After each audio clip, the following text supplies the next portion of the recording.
बहुत बहुत नमस्कार दोस्तों। आपका दोस्त यश सिंह बोल रहा हूँ। आशा करता हूँ दोस्तों आप सभी बहुत अच्छे होंगे। दोस्तों, बहुत ही इम्पोर्टेंट टॉपिक पर बात करने जा रहे हैं आज हम। ये ऐसा इम्पोर्टेंट टॉपिक है जो सबके हेल्थ से रिलेटेड है। ये टॉपिक आपको जैसे पता ही होगा कि राजस्थान के अंदर में बहुत ही शानदार काम किया है अशोक गहलोत सरकार ने। उन्होंने जो राइट टू हेल्थ बिल लेके आए हैं, ये बहुत ही कल्याणकारी बिल है। इस बिल के वजह से सारे गरीब लोगों को, जितनी भी जनता है, सबको राइट टू हेल्थ मिलेगी, जिसकी वजह से उनको होने वाले किसी भी तरह की शारीरिक परेशानियां होती है, हेल्थ रिलेटेड जो भी प्रॉब्लम्स हैं, इसके लिए बहुत ही अच्छी मेडिकल सुविधाएं मिलेंगी। ये बहुत ही अच्छा कदम है दोस्तों। ये भारतवर्ष में ऐसा कदम है जो सिर्फ राजस्थान में ही लिया गया है। ये कदम भारत में और किसी सरकार ने ये कदम नहीं लिया दोस्तों। ये बहुत बेहतर कदम है। ये जनमानस के लिए बहुत ही अच्छा कदम उठाया गया है अशोक गहलोत जी द्वारा। यहाँ तक कि आपको ये भी मैं बता देता हूँ कि भारत जो है ये ऑथराइज्ड सिग्नेटरी है यूएन डिक्लेरेशन में, जिसमें राइट टू हेल्थ एक बहुत इम्पोर्टेंट पैरामीटर आता है यूएन ह्यूमन राइट्स डिक्लेरेशन में। और भारत इसका ऑथराइज सिग्नेटरी होते हुए भारत को पूर्ण रूप से ये पूरे भारत में लागू करना चाहिए राइट टू हेल्थ। इस राइट टू हेल्थ की वजह से जो है जनमानस को सुरक्षा मिलती है, मेडिकल फैसिलिटीज मिल सकेगी, इसकी सुरक्षा मिलती है। और इस बात को भारत सरकार अनदेखा कर रखी है। भारत सरकार को भी ये क्या पता नहीं है कि भारत वर्ष जो है वो ऑथराइज सिग्नेटरी है यूएन ह्यूमन राइट्स डिक्लेरेशन में, जिसके अंतर्गत ये राइट टू हेल्थ आता है। तो भारत सरकार क्यों नहीं पूरे भारतवर्ष में लागू कर देती है इस बिल को, राइट टू हेल्थ बिल को। एक राज्य सरकार कर रही है तो क्या भारत सरकार को समझ नहीं आता कि ये पूरे भारत में लागू करना चाहिए। लेकिन भारत की जो सरकार का क्या मुद्दा है, भारत की सरकार के क्या दावपेच हैं, उनके लिए किसी अलग समय बात करेंगे। और हम तो करते ही रहते हैं, आप मेरे प्लेलिस्ट में जाके देखिए, मुद्दा तो हम उठाते रहते हैं। तो भारत की सरकार को जो है पूरे भारतवर्ष में इसको लागू करना चाहिए, लेकिन भारत की सरकार नहीं कर रही है। तो दोस्तों बात ये है। और दूसरी ये बात है कि इसके लागू होने से राजस्थान में तो कम से कम जो जनमानस उनको बड़ा ही अच्छा वातावरण मिलेगा, हेल्थ के लिए चिंता दूर हो जाएगी उनकी। लेकिन अब फिर वही बात है कि ये राज्य के अंदर भी बहुत ही शर्म आती है भारतीय जनता पार्टी पर, जो इसको जो है लागू नहीं होने दे रही।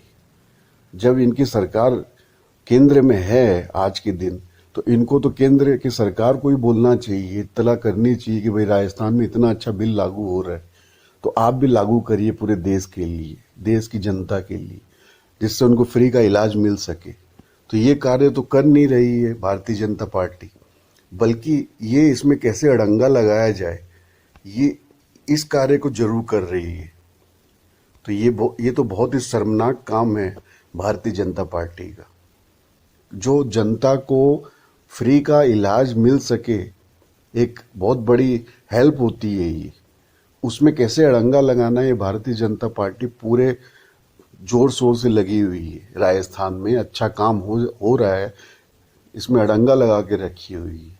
बहुत ही निचले स्तर की बात है ये। और दूसरी बात ये कहता हूं मैं कि बहुत निचले स्तर की बात है कि जो मेडिकल सोसाइटी है अपने राजस्थान में या भारतवर्ष में ही इसी तरह की है कि जो मेडिसिन जो माफिया है, मेडिकल माफिया जो है, ठीक है, वो किस तरह से हावी हो रखा है कि जनता की भलाई जो है कि कैसे ना हो सके, कैसे इस भलाई के काम को रोका जाए।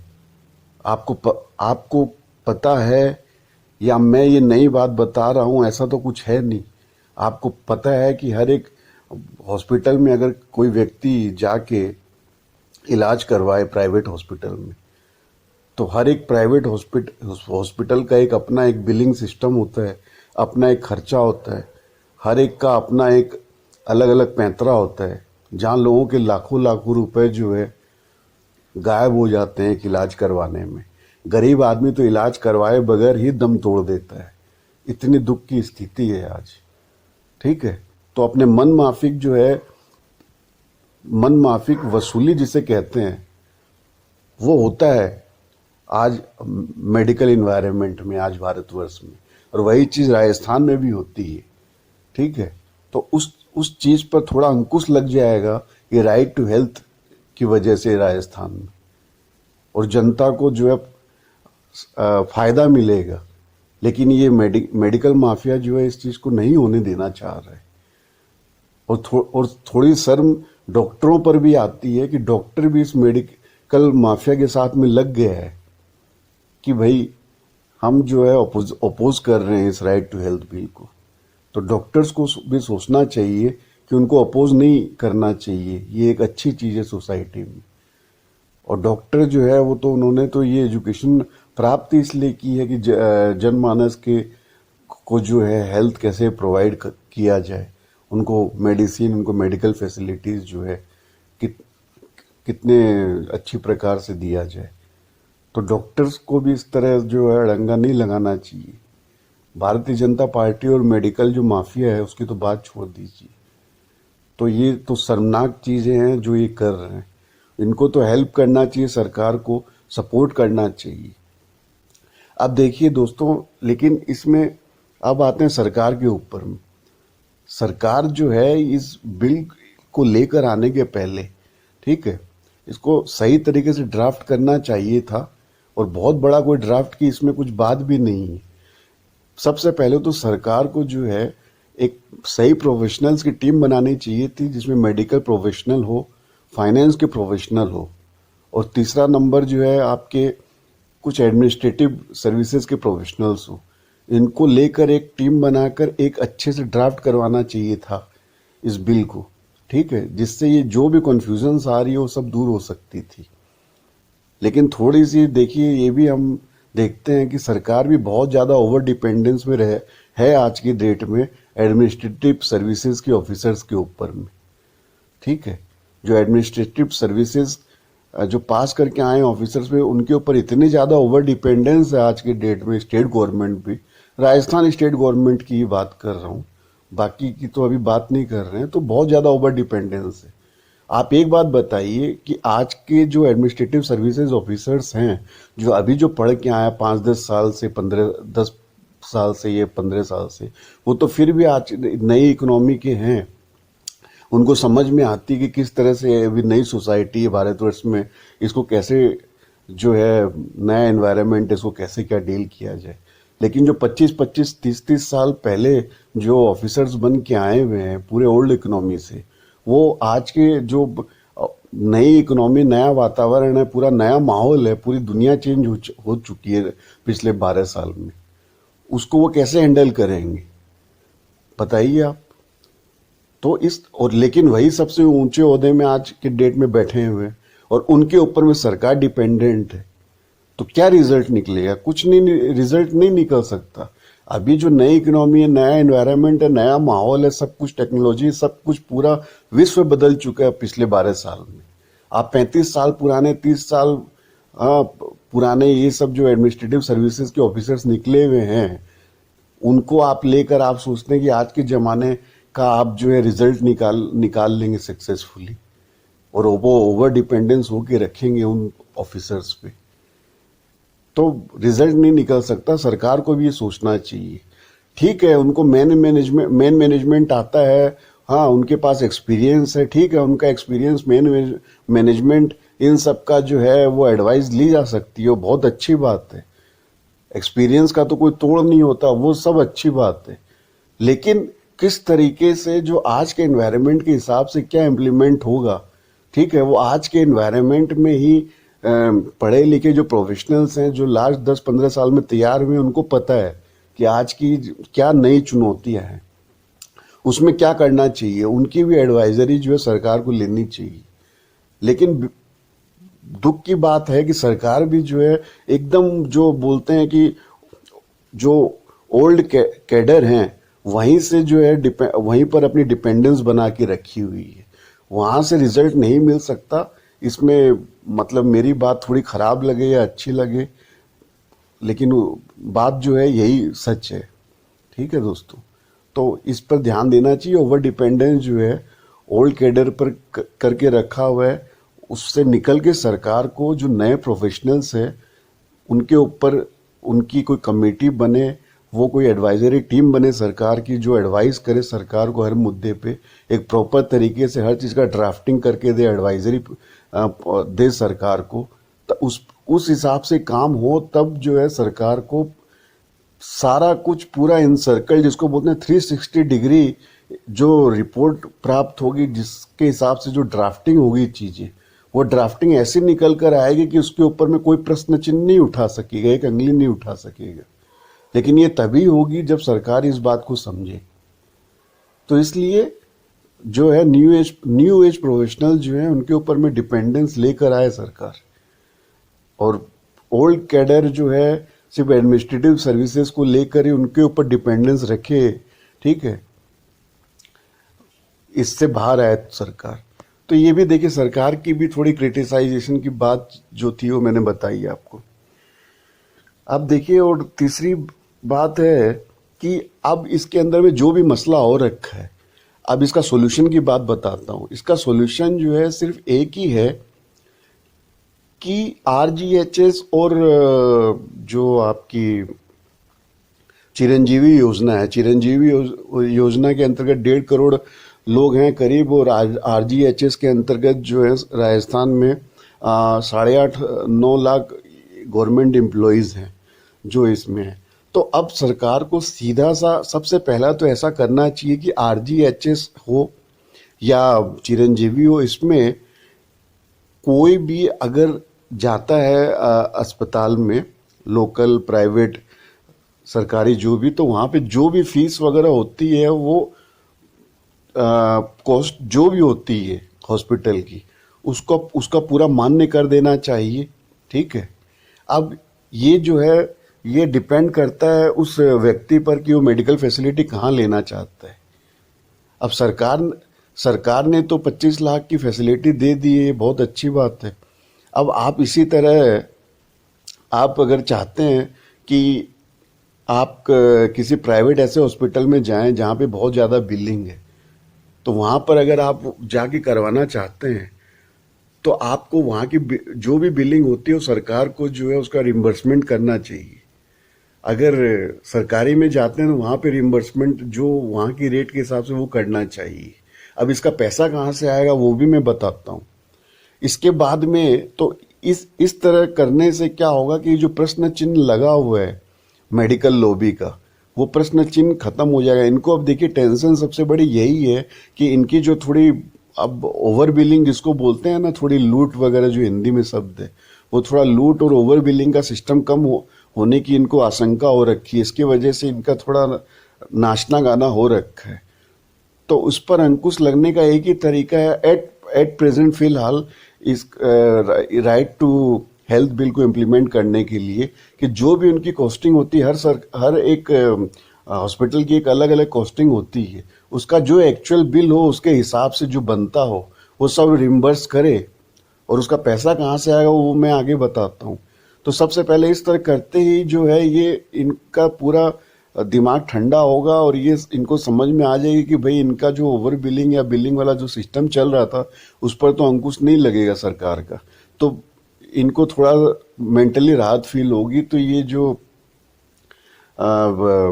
थोड़ा ड्रामा जो चल के रखा हुआ ये थोड़ा बंद हो जाएगा इनका, और ये डॉक्टरों को लेके साथ में जो उर्दंग किया हुआ वो सारा कुछ शांत हो जाएगा, जिसके वजह से क्या होगा, राइट टू हेल्थ बिल जो है इम्प्लीमेंट हो जाएगा। उसके बाद में ये इमरजेंसी क्या होती है वगैरह ये सब तो ड्राफ्टिंग की बातें हैं।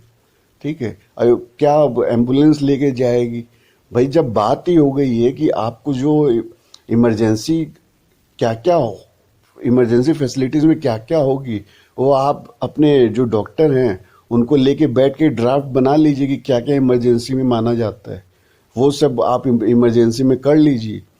और उसके बाद में भी अगर आपको एम्बुलेंस जो है यहाँ से दूसरी जगह ट्रांसफ़र करना, उसका जो भी, जब बात ही ये हो गई कि एक्चुअल जो बिल होता है वो आपका रिम्बर्स हो जाएगा, तो फिर कहीं कोई प्रॉब्लम ही नहीं हो रही है। तो बात जो है ये पैसे की है, इसका तो सोल्यूशन मैंने आपको बता दिया। अब सरकार को ये करना चाहिए कि इसका जो पैसा है वो कहाँ से आएगा, तो सरकार को टाई अप करना चाहिए कोई भी बड़ी प्राइवेट मल्टीनेशनल कंपनी के साथ में। जैसे फॉर एग्जांपल स्विस री एक सबसे बड़ी री इंश्योरेंस कंपनी है स्विट्जरलैंड की, उसके साथ में पूरे राज्य सरकार को एक टाई अप करना चाहिए, क्योंकि वो ही सस्ता इंश्योरेंस प्रदान कर सकेगी, हेल्थ इंश्योरेंस पूरे एक राज्य को। एक छोटी कोई प्राइवेट कंपनी के साथ जाके आप कोई बजाज हो या टाटा एआईजी वगैरह जो भी कंपनीज है भारत में, उनके साथ जाके आप टाई अप करेंगे तो कोई पूरे के पूरे वो राज्य को तो वो प्रदान नहीं कर सकेगी। ना उनके पास में इतना बड़ा इंफ्रास्ट्रक्चर है, ना इतना बड़ा कैपिटल है, ना वो करना चाहेंगे कि उनको थोड़ा प्रॉफिटेबिलिटी थोड़ा ज़्यादा चाहिए होता है इन कंपनीज को। लेकिन इनकी भी जो इंश्योरेंस करती हैं री इंश्योरेंस कंपनीज, जैसे स्विस री जो जिसका मैं नाम ले रहा हूँ स्विस री, तो उसके साथ जाके जो है ये राजस्थान की सरकार को टाई अप करना चाहिए। टाई अप करते ही वो पूरे राज्य के को जो है री इंश्योरेंस प्रदान कर लेगी, जिससे यहाँ पे जो भी खर्चा लगेगा सरकार का, वो सरकार को वो रिम्बर्समेंट कर देगी स्विस री कंपनी। तो सरकार के ऊपर भी बोझ नहीं आएगा। और मेडिकल कार्ड जो है पंच होके काम होगा आपका आरजीएचएस के लिए भी और आपका चिरंजीवी के लिए भी। तो वो खर्चा जो है कहाँ से आएगा वो भी मैंने आपको बता दिया। इसके लिए स्विस री जैसी बड़ी कंपनीज मल्टीनेशनल के साथ में टाई अप करना पड़ेगा राज्य सरकार को जाके। ये एक बार इम्प्लीमेंट हो जाए, पैसा कहाँ से आएगा वो भी मैंने बता दिया। आप जो री इंश्योरेंस कंपनी है उसके साथ में जब आप बैठक करेंगे तब वो बता देगी कि वो कितना जो रिम्बर्समेंट करेगी, तो उससे काफ़ी सहायता मिल जाएगी राज्य सरकार को बिल के लिए, बिल रिम्बर्समेंट करने के लिए। और फिर भी कुछ पैसा जो है बचेगा, वो जो सरकार को अपने ऊपर में लेना पड़ेगा बजट के तौर पे। तो इस तरह से ये इम्प्लीमेंट हो जाएगा एक बार इम्प्लीमेंट होने के बाद में फिर ये आगे की कहानी है कि जो बिलिंग करते हैं ये आपके हॉस्पिटल्स, तो इनकी बिलिंग को कैसे कंट्रोल किया जाए, कैसे एक मापदंड लाया जाए, वो नेक्स्ट कोर्स ऑफ एक्शन होगा। ये फर्स्ट कोर्स ऑफ एक्शन में सारा कुछ हो नहीं सकता है। तो इस तरीके से जो है ये सारा प्रॉब्लम सॉल्व हो जाएगा। राइट टू हेल्थ वाला जो मसला चल रहा है। अब मैं फिर रिपीट करना चाहूँगा, इतना बेस्ट सॉल्यूशन प्रदान किया है अशोक गहलोत जी ने, राजस्थान सरकार ने, लोगों के जनमानस के लिए इतना अच्छा काम किया है। इसके वजह से जो है ये जनता का बहुत बड़ा सपोर्ट 100% 100% जो है इस सरकार को मिलेगा, क्योंकि जनता तो साफ देख रही है कि उनका फ़ायदा किन से हो रहा है। और ये जो अड़ंगा लगा हुआ है मेडिकल लॉबी के द्वारा और ये सब चीज़ें, ये शर्मनाक बात है। बीजेपी जो इस अड़ंगे में शामिल हो रखी है, ये भी शर्मनाक बात है। इनको नहीं करना चाहिए इस तरह। जब जनता का जो है अच्छी फैसिलिटी मिलने वाली है, जनता को मिल रही है, और इसका कैसे और इसमें जो राज्य सरकार जो ओवर डिपेंडेंस हो के रखी हुई है एडमिनिस्ट्रेटिव सर्विसेज पर इतनी ज़्यादा, वो भी पुराने कैडर पे, उसको बाहर आना चाहिए। आज के न्यू एज प्रोफेशनल्स को अपने साथ में लेके काम करना चाहिए, तब जाके वो जो है सही ड्राफ्टिंग सही तरीके से जो हैंडल कर सकेंगे आज के न्यू एज इकोनॉमी में, न्यू एज वर्ल्ड में। ठीक है। और चौथी नंबर जो है मोस्ट इम्पोर्टेंट चीज़ है, सबसे इम्पोर्टेंट चीज़ है कि सरकार को ये किसी भी तरह से इम्प्लीमेंट करवाना चाहिए बिल, क्योंकि ये बिल इम्प्लीमेंट कराने से ही पूरी तरीके से जीत होगी यहाँ के लोगों की, यहाँ की जनता की। इसी में जीत है सबकी। तो दोस्तों ये जो है पूरा का पूरा मसला जो है, इसका मैंने पूरा डायग्नोसिस करके, एनालिसिस करके सॉल्यूशन भी आपको प्रदान कर दिया है। और मेरे ख्याल से और क्या सॉल्यूशन हो सकता है, आप भी इस पर कमेंट करिएगा। और इस तरीके से ये बहुत अच्छी चीज़ है, तो हम सबको सपोर्ट करना चाहिए इस चीज़ को। तो आज के लिए बहुत बहुत धन्यवाद दोस्तों। यश सिंह साइनिंग ऑफ। सत्यमेव जयते।